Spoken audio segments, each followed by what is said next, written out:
ብዙሓት ፍቁራትን ሰብ ሓዳርን ንብዙሓት ወርሕታትን ዓመታትን ውላድ ክወልዱ ይምክሩ እዮም። ምስኻዕ ድማ ከኣብዮም ንርኢ ኢና። እቲ ምኽንያት እንታይ ይመስለኩም ይኸውን? ሓደ ግዜ ብጣዕሚ ንእሽተይ ናይ ኣነባብራን ኣብ ሰብነትና ዘሎ ነገርን ጥንሲ ከይፍጠር ይገብር ይኽእል እዩ።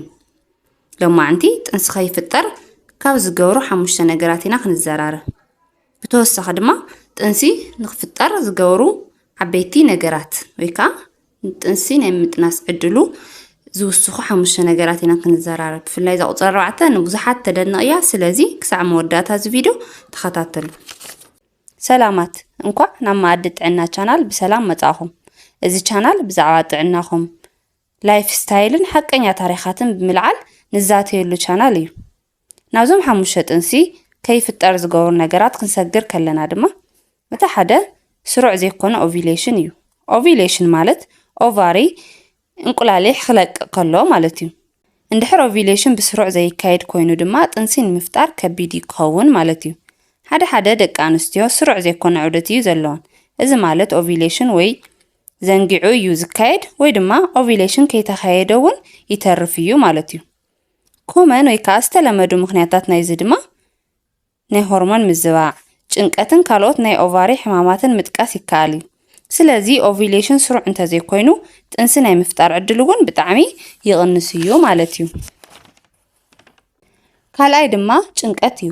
ብዙሓት ሰባት ጭንቀት ክንደየናይ ጥንሲ ከይፍጠር ከም ዝገብር ዝፈልጦ ይመስለኒ። ልዑል ዝኾነ ጭንቀት ናይ ሰብነትና ሆርሞን ክጉድኡ ብምግባር ኦቪሌሽን ክዛባዕን ክጠፍእን ይገብር እዩ። ሰብነትና ብተኸታታሊ ክጭናቕ ከሎ ሓደ ግዜ ሰርቫይቭ ኣብ ምግባር እምበር ኣብ ምርባሕ ኣይንግደስን ማለት እዩ። ንዚ እዩ ድማ ዶክተራት ብዙሕ ግዜ ምዝንጋዕን ናይ ኣእምሮ ጥዕና ንምርባሕ ወይ ከዓ ምጥናስ ጠቓሚ ምዃኑ ዝዛረቡ። እቲ ሳልሳይ ድማ ሕማቓት ልምድታት። ሓደ ሕማቓት ልምድታት ኣብ ደቂ ተባዕትዮ ኮነ ኣብ ደቂ ኣንስትዮ ናይ ምውላድ ዕድል ክቕንስ ይገብሩ እዮም። ንኣብነት ሽጋራ ምትካኽ፣ ብዙሕ ኣልኮል ምጥቃም፣ ዝተመጣጠነ ምግቢ ዘይምብላዕን እኹል ድቃስ ዘይምድቃስን ምጥቃስ ንኽእል ኢና። እዞም ሕማቓት ልምድታት ናይ ሆርሞን ምዝባዕን ናይ እንቁላሊሕ ዓቕሚን ክቕንስን ይገብሩ ማለት እዩ።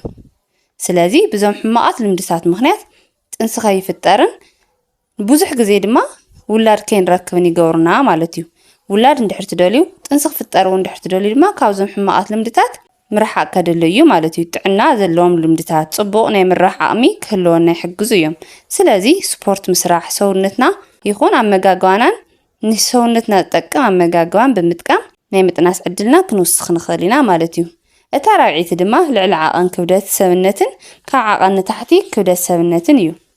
ክብደት ሰብነት ኣብ ዘርኢ ሰብነት ንምውሳኽን ንምቕናስን ዓብዪ ተጽዕኖ እዩ ዘለዎ። እንድሕር ሓደ ሰብ ብጣዕሚ ትሑት ክብደት ሰብነት ዘለዎ ኮይኑ ሰብነቱ ኦቪሌሽን ምክያድ ደው ከብል ይኽእል እዩ። ሓደ ሰብ እንድሕር ብጣዕሚ ካብ ዓቐን ንላዕሊ ክብደት ሰብነት ሃልይዎ ድማ ናይ ሆርሞን ምዝባዕ ከጋጥም ይኽእል እዩ። ስለዚ ልዕሊ ዓቐን ክብደት ሰብነትን ትሕቲ ዓቐን ክብደት ሰብነት ጥንሲ ከይፍጠር ክገብሩ ይኽእሉ እዮም። ዝተመጣጠነ ክብደት ሰብነት እንትህልወኩም ድማ ዝተመጣጠነ ሆርሞን ይህልወኩም ማለት እዩ። ዝተመጣጠነ ሆርሞን ክህልወና ከሎ ድማ ናይ ምጥናስ ዕድልና ዝለዓለ ይኸውን ማለት እዩ።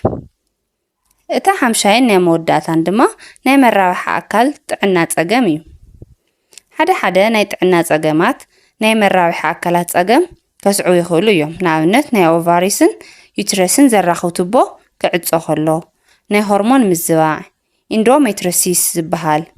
ከምዚኦም ዝበሉ ፀገማት ናይ ዘርኢ ፀገምን ጥንሲ ከይፍጠርን ይገብሩ እዮም። ናብቶም ጥንሲ ንክፍጠር ዝውስኹ ነገራት ወይ ከዓ ጥንሲ ናይ ምጥናስ ዕድልና ዘስፍሑ ነጥብታት ክንሰግር ከለና ድማ እታ ቁፅሪ 1 ኦቪሌሽን መዓዝ ከም ዝካየድ ምርዳእ እዩ። መብዛሕትኡ ግዜ ጥንሲ ዝፍጠር ኣብ ናይ ኦቪሌሽን ግዜ እዩ። እዚ ማለት ካብ ኦቫሪ እንቁላሊሕ ኣብ ዝልቀቐሉ ግዜ ናይ ምጥናስ ዕድልና ይውስኽ ማለት እዩ። ስለዚ ኦቪሌሽን መዓዝ ከም ዝካየድ ከከም ናይ ፔሪድ ነውሓትናን ፔሪድ ክንደይ መዓልቲ ከም ዝመፀናን ይፈላለ እኳ እንተኾነ ግን ድማ እዚ ብደንብ ምፍላጥ ስለዚ ጥንሲ ክፍጠር እንድሕር ትደልዩ ቅድሚ ኦቪሌሽን ዘለዋ 3 ክሳብ 5 መዓልትን ኦቪሌሽን ኣብ ዝካየደሉ መዓልትን ርክብ ምፍፃም ከድለይክን እዩ ማለት እዩ። እዚ ማለት ዕለት 1 ፔሪድ እንተመፂክን ካብ ዕለት 10 ክሳብ ዕለት 14 ዘሎ እዩ ናይ ኦቪሌሽን ግዜ ዝበሃል ማለት እዩ። ስለዚ ኣብዘን መዓልትታት እዚአን ርክብ ምፍጻም ናይ ምጥናስ ዕድል ክንዝለዓለ ይገብሮ ማለት እዩ ናፍቲ ካልኣይ ክንሰግር ከለና ድማ ኣነባብራ ስታይልኩም ምስትኽኻል ንኣብነት ሕማቃት ልምድታት እንድሕር ሃልዮምኹም እኹል ድቃስ እንድሕር ዘይትድቅሱ ኣልኮል ብበዝሒ እንድሕር ትጥቀሙ ሽጋራ እንድሕር ተትኩኹ ስፖርት እንድሕር ዘይትሰርሑ ዝተመጣጠነ ምግቢ እንድሕር ዘይትበልዑ ናይ ፈርቲሊቲ ሬትና ይቕንሶ እዩ ማለት እዩ ስለዚ ጥንሲ ክትጠንሱ እንድሕር ትደልዩ ኣነባብራ ስታይልኩም ምስትኽኻል ከድልየኩም እዩ እዚ ማለት ዝተመጣጠነ ምግቢ ምምጋብ መዓልታዊ ኤክሰርሳይዝ ምግባር እኹል ድቃስ ምድቃስ ካብ ኣልኮልን ሽጋራ ምትካኽን ምርሓቕ እዩ እዚ ሳልሳይ ጥንሲ ንኽፍጠር ካብ ዝውስኹ ነገራት ድማ ጭንቀት ምቕናስ ጭንቀት ኦቪሌሽን ንኽቕንስን ሆርሞናት ንኽዛውዑን ይገብር እዩ ስለዚ ንባዕልኹም ካብ ጭንቀት ክተወግዱ ይግባእ ማለት እዩ እንታይ ብምግባር ዝሕጉሰኩም ነገራት ብምግባር ባዕልኹም ንባዕልኹም ብምንክብኻብ ካብ ዓቐን ላዕሊ ዘይምሕሳብ ክትለማመዱ ይግባእ ማለት እዩ እቲ ራብዓይ ድማ ናይ ወርሓዊ ፅግያ ዑደትክን ምርዳእ እዝን ደቂ ኣንስትዮ እዩ ማለት እዩ ፔሪድክን መዓዝ ይመፅእ ኣብ ክንደይ መዓልትታት ይመፅእ እንተመፂእክን ንክንደይ መዓልትታት ይፀንሕ ብደንቢ ክትፈልጦ ይግበአክን ምክንያቱ ብዛዕባ ፔሪድክን ምፍላጥ እቲ ጠንሳሉ ግዜ ምፍላጥ ማለት ከም ዝኾነ ማለት እዩ ምክንያቱ ፔሪድክን ዝመፀሉን ዝውደሉን መዓልቲ ትፈልጣ እንድሕር ኮንክን ኦቪሌሽን መዓዝ ከም ዝመፅኡን ትፈልጣ ኢኽን መዓዝ ርክብ ክትፍፅማ ከም ዘለክን እውን ስለትፈልጣ እሱ ብናይ ፔሪድክን ንውሓትን መዓዝ ከም ዝመፅን ድማ ምፍላጥ ከድልየክን እዩ እታ ናይ መወዳእታ ድማ ንሓደ ዓመት ዝኣክል እዞም ኣብ ላዕሊ ጠቐስናዮም 4 ነገራት ተኸታቲልክን እንድሕር ንጥንሲ ዘይተፈጠረ ኮይኑ ንዶክተር ክንምዝረራብ ከድሊ ማለት እዩ ምክንያቱ